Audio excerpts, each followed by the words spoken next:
Alright, let's take a look at this next one. Okay, I'm going to do my two groups.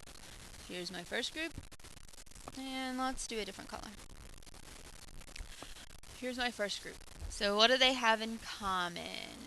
Here's what I'm going to do. For these, I'm not going to write it all out and everything. What I'm going to do is just look at it and see if I can tell. Okay, so alright, so here we go. I look at the first group and I have a 5 and a y in common. Okay, so what I do here is I divide this by 5y and I divide this by 5y. Okay, when I divide by 5y squared divided by y, that leaves me 1y. And if I divide 15y by 5y, that just leaves me 3. Okay, now let's look at the next set.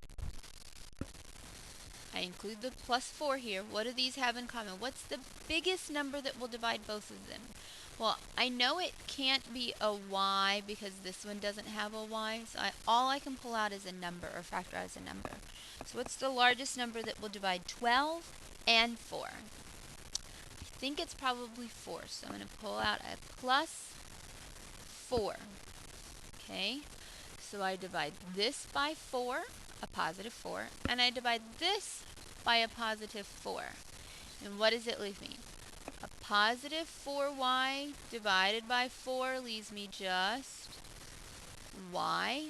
Now when I look at the next one, I want you to understand this is a negative 12 divided by a positive 4 to leave me minus 3. Keep in mind, don't forget, you have to have the same thing in both of these sections. What do they both have? Y minus 3. So that's what I'm going to write down. I take it out of the first section. What's left over? 5y. Okay. Now I'll go to the next section. I take out the y minus 3 because that's what was common in both of them. And it leaves me just plus 4. And if you want, you can come over here and check it. I'm not going to check this one, but you can check it on your own if you want to. Thank you very much. A couple more, and then you're all done.